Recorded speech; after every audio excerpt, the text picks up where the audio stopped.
Hi hello everybody. ఇంకొక 3 రోజుల్లో big boss 8 Telugu start అవబోతుంది. ఈ బిగ్ బాస్ 8 చూస్తుంటే ప్రస్తుతానికైతే అంత బాగా బజ్ ఉందా అంటే అంత కనిపించట్లేదు. మరి ఎందుకు కారణం అనేది మరి మీరు కామెంట్స్ రూపంలో చెప్పండి. ఎందుకంటే నాకు తెలిసి ఈ కంటెస్టెంట్స్ వల్ల ఈ పరిస్థితి ఏర్పడిందని నేను అనుకుంటున్నాను.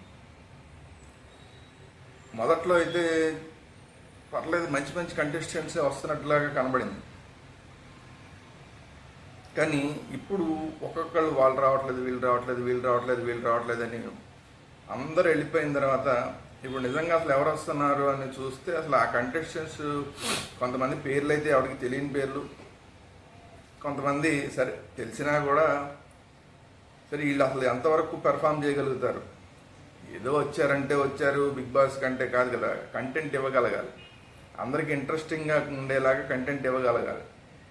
ఇందులో మంచి సింగర్స్, జనరల్గా అయితే సింగర్స్ని పెడతారు, డాన్సర్స్ని పెడతారు, అలాగే బాగా మాట్లాడే వాళ్ళని పెడతారు, కొంచెం కాంట్రవర్సీగా మాట్లాడే వాళ్ళని పెడతారు, అలాగే ఇప్పుడు వార్తల్లో ఉన్న వాళ్ళని పెడతారు ప్రజెంట్, అలాగే ఇంతకుముందు సినిమాల్లో మంచి పొజిషన్లో ఉన్న వాళ్ళని అట్లాంటి వాళ్ళని పెడతారు.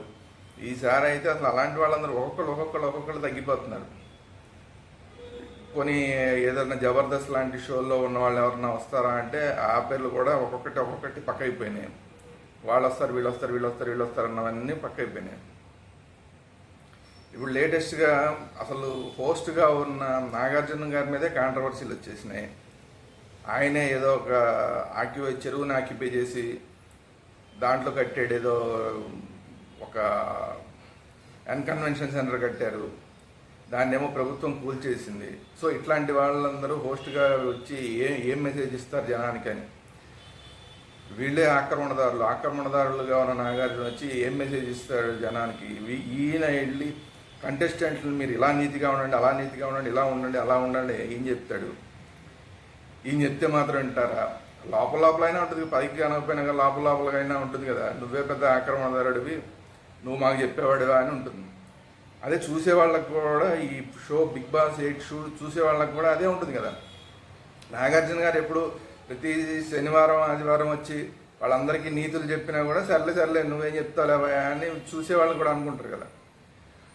సో ఆ బాబు ఉపయోగినేనన్న ఆయన ఆల్రెడీ అంతకుముందు ఆ బిగ్ బాస్లో పార్టిసిపేట్ చేసిన ఆయన అసలు నాగార్జున్ని ఇమ్మీడియట్గా ఎలిమినేట్ చేయండి హోస్ట్గా అని చెప్పి ఆయన ఒక ట్వీట్ పెట్టడం, దాని మీద అంతా కూడా కొంత సోషల్ మీడియాలో కొంత కాంట్రవర్సీ ఆడవడం ఇదంతా జరిగింది.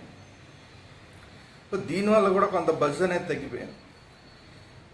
దీని తర్వాత కొంతమంది వస్తారనుకున్న వాళ్ళు లేటెస్ట్గా ఏంటంటే నాగార్జున గారు కొంతమందిని ఆయనే వద్దన్నాడు, బిగ్ బాస్ 8కి రానివ్వద్దన్నాడు అని ఇప్పుడు కొత్తగా ఇంకొక కాంట్రవర్సీ. అందులో ముఖ్యంగా వేణుస్వామి. ఎందుకంటే వేణుస్వామి అంతకుముందు నాగార్జున గారి ఫ్యామిలీకి సంబంధించిన సమంత నాగచైతన్య విషయంలో మాట్లాడడం జరిగింది. వీళ్ళ పెళ్లి విడాకులు అయిపోతుందని చెప్పాడు, అలాగే విడాకులు తీసుకుంటారని చెప్పాడు.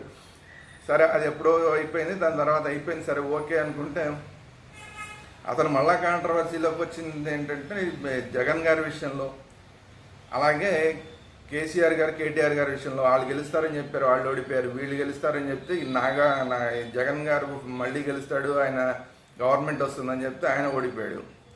సరే మొత్తం ఈ కాంట్రవర్సీ నడుస్తున్న టైంలో ఈయన తీసుకుంటారు అనుకున్న టైంలో మళ్ళీ నాగ చైతన్యకి శోభితాకి ఎప్పుడైతే ఎంగేజ్మెంట్ జరిగిందో దాని మీద ఆయన ఒక వీడియో పెట్టడం జరిగింది. వీళ్ళు కూడా అసలు కలిసి ఉండరు, వీళ్ళు కూడా విడిపోతారు, షష్టాష్టకాలని మాట్లాడడం జరిగింది.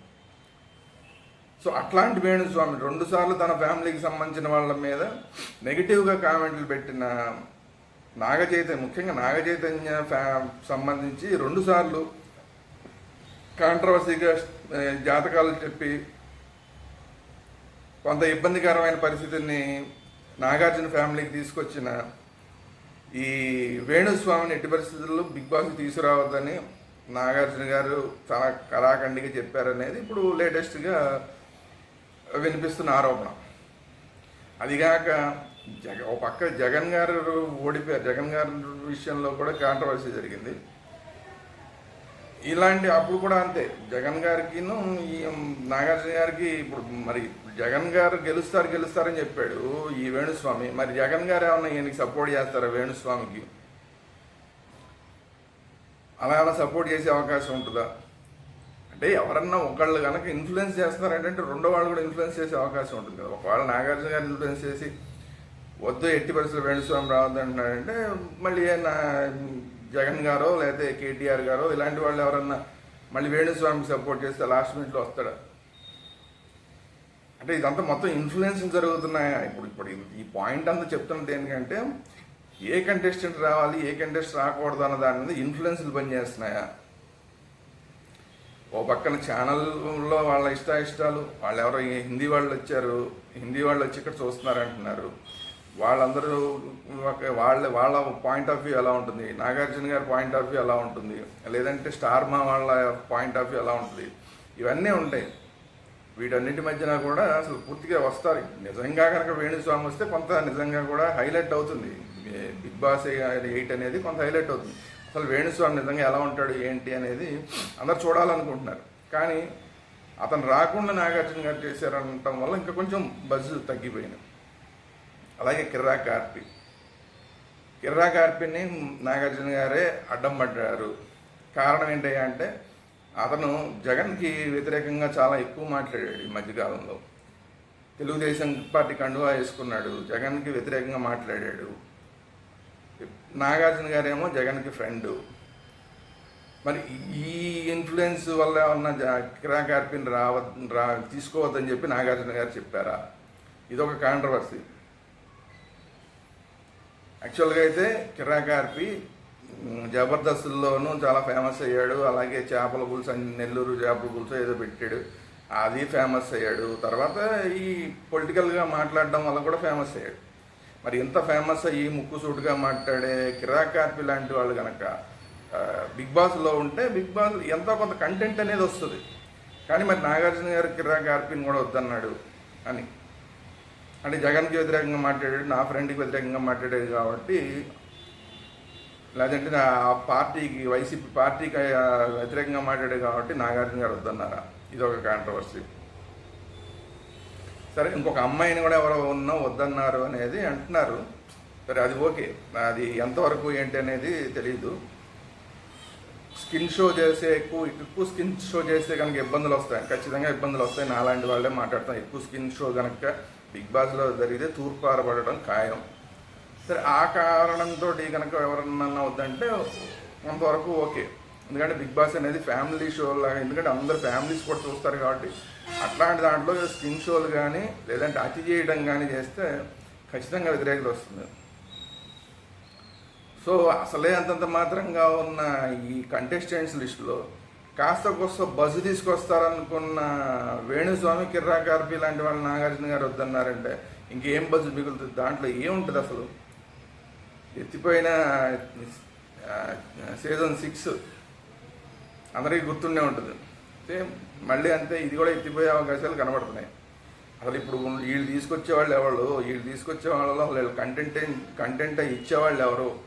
అసలు టాస్క్లు గట్టిగా ఆడగలిగిన వాళ్ళు ఎవరు? ఊరికే కంటెస్టెంట్ తీసుకొచ్చామంటే కాదు, కాన్సెప్ట్ అలా ఉంటుంది. ఇంకో కాన్సెప్ట్ కూడా కొంచెం అసలు పెద్దగా ఇంట్రెస్టింగ్గా ఏం కనిపించట్లేదు అనేది ఇప్పుడు ఇంకొక మాట. కొంతమందిని ఏమో వైల్డ్ కార్డ్ రూపంలో తీసుకొస్తారు, పాత కంటెస్టెంట్ని కూడా కొంతమందిని వైల్డ్ కార్డ్ రూపంలో తీసుకొస్తారు. మళ్ళీ వేరే ఇంకొక దాంట్లోని హౌస్లోని పక్కన ఇంకో హౌస్ పెడతారు. రకరకాలు నడుస్తున్నాయి. ఏది జరిగినా కూడా కాన్సెప్ట్ అనేది ఇంట్రెస్టింగ్గా లేకపోతే మొత్తం సీజనే ఎత్తిపోయే అవకాశం ఉంది. అందువల్ల కంటెంట్ ఇచ్చేవాళ్ళు కావాలి, కాన్సెప్ట్ బాగుండాలి, కంటెస్టెంట్లు బాగుండాలి, కంటెస్టెంట్లు దాంట్లో పెర్ఫామ్ చేయగలగాలి. పెర్ఫామ్ చేయడం అంటే కంటెంట్ ఇవ్వాలి ఒక పక్కన, ఈ ఏవైతే గేమ్స్ ఉన్నాయో ఆ గేమ్స్ అన్నీ కూడా బాగా ఆడగలగాలి. సో ఇన్ని అంటే మధ్యన ఈసారి ఎంతవరకు జరుగుతుందంటే అసలు ఈ ఉన్న పేర్లు అయితే పెద్దగా ఎవరు కనిపించట్లేదు. అదృష్టం బాగుంటే, బిగ్ బాస్ అదృష్టం బాగుంటే కనుక వీళ్ళందరూ కొంచెం పెర్ఫార్మెన్స్ చేస్తే ఈసారి సీజన్ 8 ఆ మాత్రం ఈ మాత్రంగా ఉండే అవకాశం కనబడుతుంది. లేదంటే కూడా పూర్తిగా ఎత్తిపోయి మళ్ళీ అసలు సీజన్ 6 లాగా అవుతున్నా, సీజన్ 6 కన్నా కూడా ఇంకా ఫ్లాప్ అవుతుందో చూడాలి.